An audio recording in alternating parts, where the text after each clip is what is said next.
offense by the world. இந்த உலகம் உங்களை பகைக்கும். உலகம் உங்களை வெறுக்குது, காயப்படுத்தினா அது கர்த்தரை காயப்படுத்துது என்று அர்த்தம். ஒருவன் உங்களை பகைக்கும் பொழுது அவன் இயேசுவை பகைக்கிறான் என்று அர்த்தம்.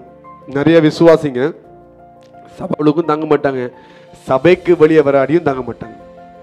எத்தனையோ வருஷம் முன்பாக நம்மளோட ஃபர்ஸ்ட் பில்டிங்கில் ஒரு குடும்பம் வந்து அந்த குடும்பம் நிறைய பேருக்கு வியாதி சுகமாகணுச்சு.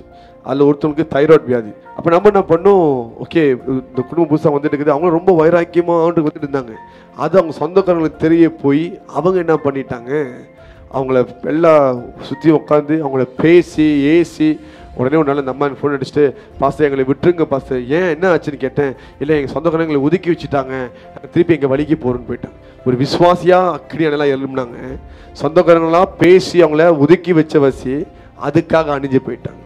அநேகர் அழைக்கப்படுவார்கள், சிலர் தான் தெரிந்து கொள்ளப்படுவார். அதான் சொல்கிறேன், இந்த தலைமைத்துவமாக இருக்கட்டும், சபையாக இருக்கட்டும், இல்லை உலகமாக இருக்கட்டும், இது உங்களை படுத்துகிற காயம் உங்களை அணைத்து போடவே கூடாது. நீங்கள் எதுக்காக ரசிக்கப்பட்டீங்க, எதுக்காக ரசிக்கப்பட்டீங்க? நீங்கள் இவங்களுக்காக அவங்களுக்காக ரசிக்கப்பட்டீங்கன்னா அது நிலைச்சு நிற்காது. நீ இயேசுவோட அன்பை ருசித்து பார்த்து அவரை நீ அறிந்து ரசிக்கப்பட்டனா நீ கடைசி வரைக்கும் உறுதியா இருப்ப, கடைசி வரைக்கும் இருப்ப. ஆனா நீ இந்த மனுஷனுக்காக அந்த மனுஷனுக்காக நீ ரசிக்கப்பட்டனா ஒரு ரட்சிப்பு நிலையா இருக்காது. அதான் நம்ம யாரையும் ஃபோர்ஸ் பண்ண முடியாது. ஃபோர்ஸ் பண்ணி இயேசுக்குள்ள வந்தாங்கன்னா பின்வாங்கி போயிடுவாங்க. they must come by themselves. ஆண்டவர் அவங்களை கொண்டு வரணும். சீக்கிரமா ஆண்டவருக்குள்ள வர்றவங்க சீக்கிரமா வெளியே ஓடிடுவாங்க. ஆனா பிடிவாதமா இருந்து இல்ல முடியவே முடியாது, நான் வர மாட்டேன் நிக்கிறேன், அப்படிப்பட்ட ஆத்மா ஆண்டுக்குள்ள வந்துருச்சுன்னா அதை யாராலையும் மாற்ற முடியாது. சவுல் அப்படிப்பட்ட ஒரு மனுஷன், அவனை ஈஸியா கவுக்க முடியாது. அவனுக்கு நல்ல சத்தியம் தெரியும், வேதம் நல்லா அறிந்திருக்கிறான், இல்லைன்னு சொல்லல. ஆனா அவன் கர்த்தரை நேரடியாக சந்திக்கும் பொழுது, ருசித்து பார்க்கும் பொழுது கடைசி வரைக்கும் வைராக்கியமா நின்றான். எவன் ஒருவன் சபைக்கு பெரிய ஒரு ஆபத்தா இருந்தானோ அவனே சபைக்கு டிஃபெண்டர் ஆன மாட்டார். உலகம் உங்களை படுத்துற காயம் உங்களை அணைத்து போடக்கூடாது.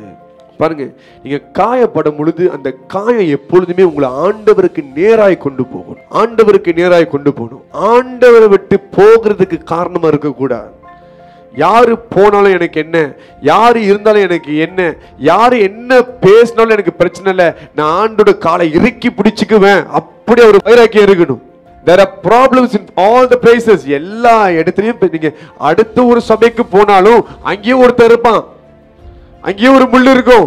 பட் அதை நீங்க பார்த்துட்டு இருந்தீங்கன்னா உங்களுக்குள்ள எப்படி அக்கறை எரியாது.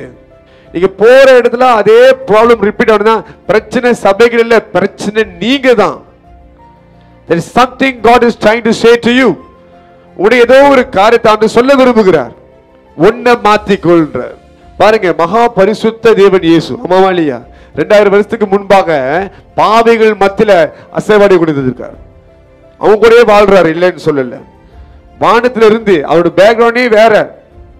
பரிசுத்தத்தை குறித்து எதிர்பார்க்க தேவன் எப்படி இருப்பார் கொஞ்சம் யோசிச்சு பாருங்க. அந்த சுபாவம் எப்படி இந்த பூமியில் வாழ்ந்தாரு. 2000 வருஷத்துக்கு முன்பாக நடந்து போயிட்டு இருப்பாரு, ஒருத்தங்க பொய் பேசிட்டு இருப்பான். அங்க நடந்து போயிட்டு இருப்பாரு, அங்க ஒருத்தர் தேடிட்டு இருப்பான். அங்க நடந்து போயிட்டு இருப்பாரு, அங்க ஒருத்தன் ஃபிளர்ட் பண்ணிட்டு இருப்பான். எல்லாத்தையும் அவர் பார்த்துட்டு அப்படியே போயிட்டு இருக்காரு. பாவத்தை சகிக்க முடியாதவர் பாவிகள் மத்தியில வாழ்ந்தார். பழைய ஏற்பாடுல பாக்குறோம், பாவம் பண்ணுகிறோம்னா நெருப்புல எரிஞ்சு அழியதை பாக்குறோம். ஆனா 2000 வருஷத்துக்கு முன்பாக கொஞ்சம் யோசிச்சு பாருங்க. ஓகே, இப்ப சில பேர் சொல்லுவாங்க, நான் ராயல் ஃபேமிலியில இருந்திருக்கிறேன், என்னைய கொண்டு வந்து இங்க விட்டுட்டீங்களே. அதெல்லாம் ஆண்டு பயன்படுத்தவே இல்லை. நீங்க என்னங்க ராயல்? அவர் தான் பெரிய ராயல். எங்க வந்து வாழ்ந்தாரு தெரியுமா? பாவிகள் மத்தியில பாவிகளோட உட்கார்ந்து சாப்பிட்டார். பரேஸ்வருக்கு கூட கொஞ்சம் கத்துக்கிட்டு, என்ன இவர் தீர்க்கதரிசியா இருந்தா இவனை தொட விட்டுருப்பாரா, அங்க வீட்டுக்கு போயிருப்பாரா அப்படின்னு கேட்கிற பரேஸ்வர். அதை கத்துக்கிட்டுவன், வேதத்தை பரிசுத்தத்தை கத்துக்கிட்டு பேசுற பேச்சு கூட தாங்க முடியல. ஆனா பரிசுத்தமாய் இருக்கிறவர் எங்க வாழ்ந்தார்? அப்ப உலகம் பண்ற காரியத்தில் அவர் காயப்பட்டு அணிந்து போகல. இவங்களுக்கு நான் வெளிச்சமா இருக்கணும். நீ ஒரு இடத்துல காயப்படுறியா, அந்த காயத்தை நீ மாத்த வேணும். அது மற்றவங்களுக்கு நடக்காம இருக்க முயற்சி எடுக்கணும். அதுதான் உண்மையான அக்னி. நான் கடந்து போன இவங்களை கடந்து போகட்டும் முடியாது. ஹல்லேலூயா.